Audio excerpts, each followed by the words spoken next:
And if you go into this petition, again, it will list the names of those enslaved. And finally, another one here, St. Louis County, Missouri, 1831. It talks about a woman of color named Tenor Washington, who represents that she was born a slave, the property of Cage B. Gill of Virginia.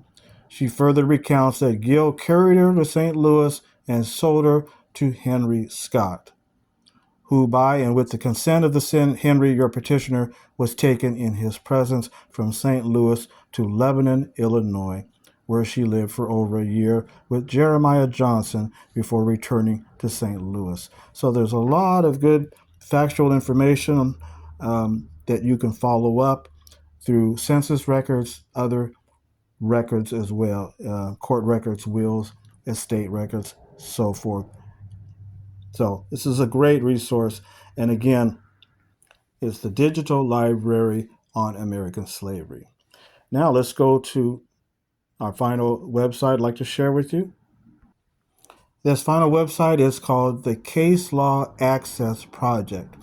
And basically what this is it's a project that scanned the entirety of the Harvard Law School Library's physical collection of American case law and made it machine readable in a consistent format available online. It says that this process was funded in part by an industry partner who worked with us for a few years post-digitization to provide access to the data to researchers and the public rather than commercial entities. What kind of data do they have? Well, it includes all official book published state and federal United States case law up through 2020. Every volume or case is designated as an official report of decisions by a court within the United States. It includes all state courts, federal courts, territorial courts for American Samoa, Dakota Territory, Guam, Native American courts, Navajo Nation, and the Northern Mariana Islands. And the earliest case in the data is 1658, and again, it goes all the way up to the year 2020. The collection even includes the original case of Dred Scott in 1857. So it also includes Supreme Court, state Supreme Court cases.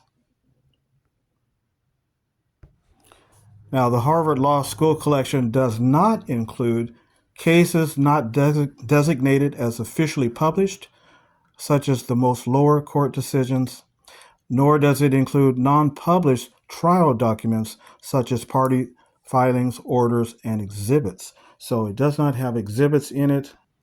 However, I'll give you an example of how this helped me in my research and how I was able to locate the exhibits. Not through this website, but at least it pointed me in the right direction. And by exhibits, I mean slave bills of sale.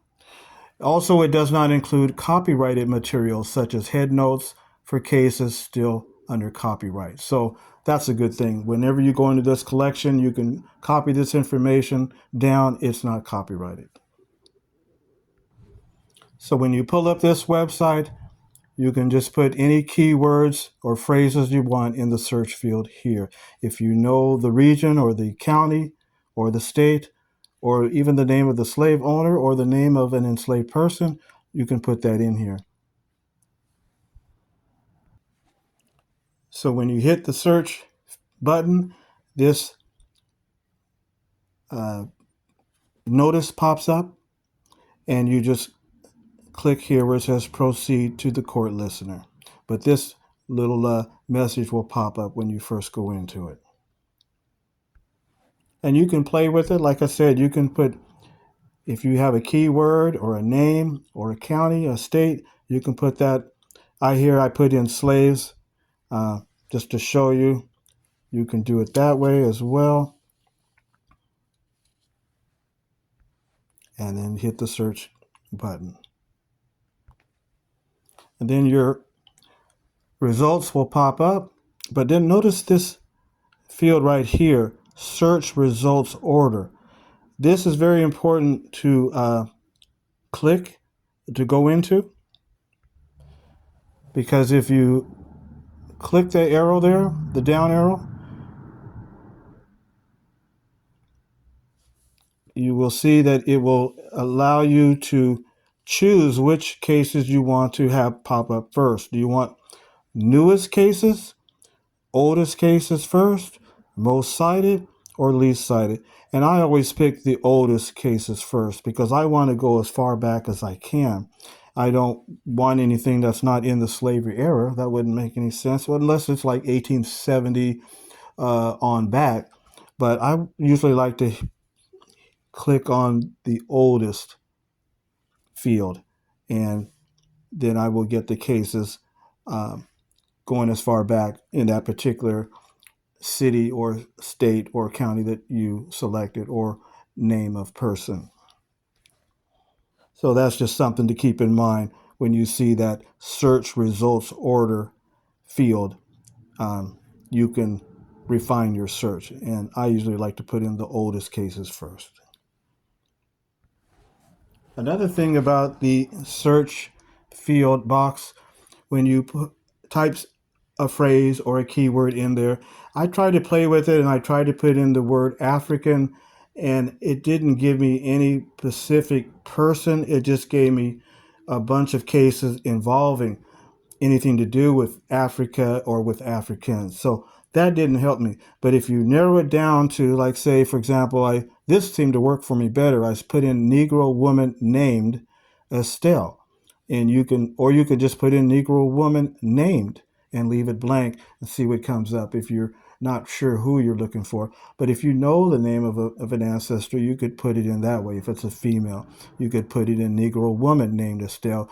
You could also put Negro girl named Estelle, or Negro man named Jack, or Negro boy named Jack. So you can kind of play with it like that. But when I put in African, it just didn't give me the results that I was looking for. So try to keep that in mind as well. So let me give you, let's see what we come up with this particular search here.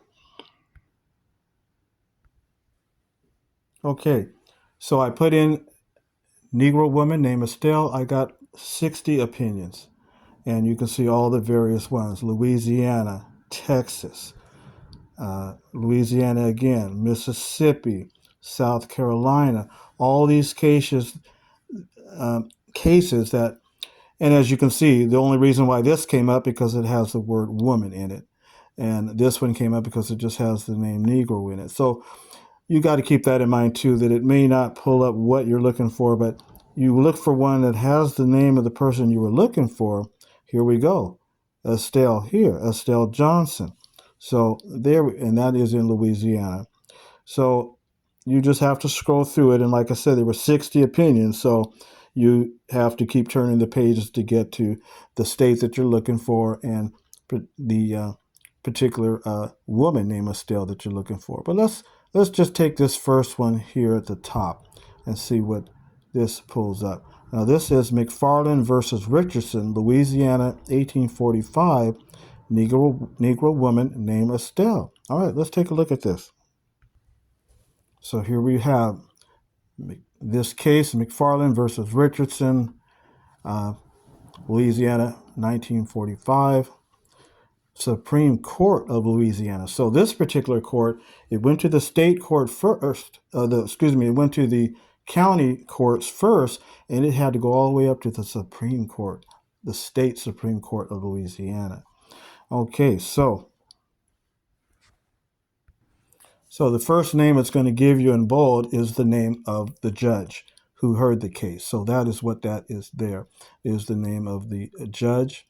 And then it's going to give you a little abstract about what this case was about, who the petitioner was, who the plaintiff was, who the defendant was. And then here we go. Estelle, let's see here. James Vance sold to Mary Connollian, a Negro woman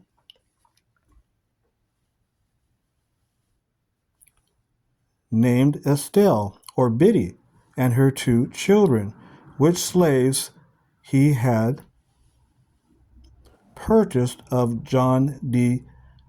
being on the 18th of May, 1836.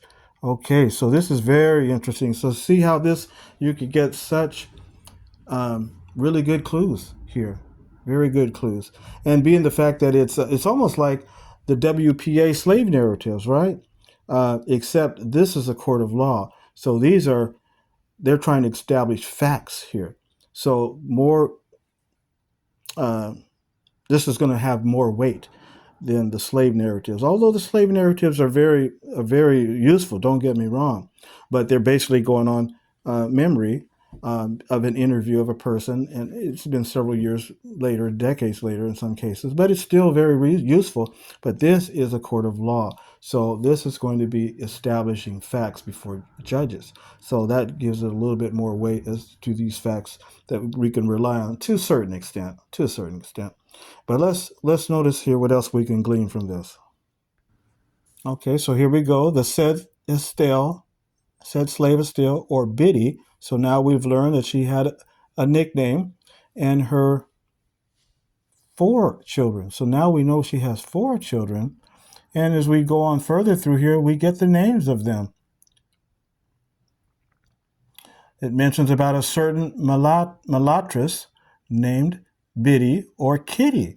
So she even had another nickname, about 37 years of age, with her 2 children, Thomas, a mulatto boy, 5 years old, and Joe, a mulatto aged 3 years, but that he is not the owner or possessor of any such slaves as are described in the plaintiff's petition.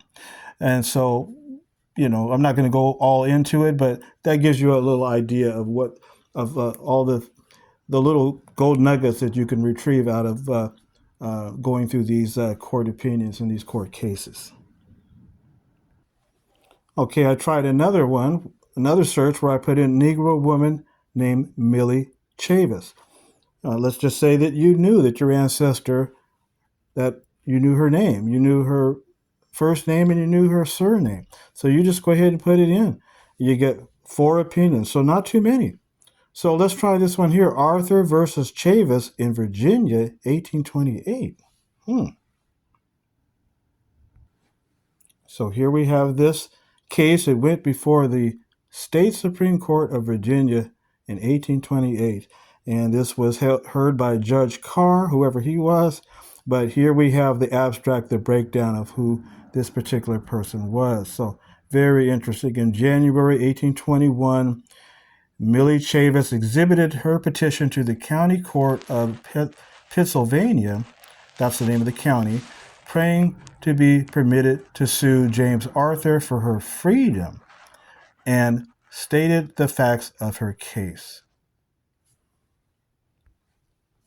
Here it goes on to say, the ground on which the pauper claimed her freedom was that she was the daughter of one Winnie Chavis, a free woman, that between 40 and 50 years before, when she was a girl of 6 or 7 years old living with her mother in Brunswick County, she was stolen from her, carried to Arthur, his son-in-law,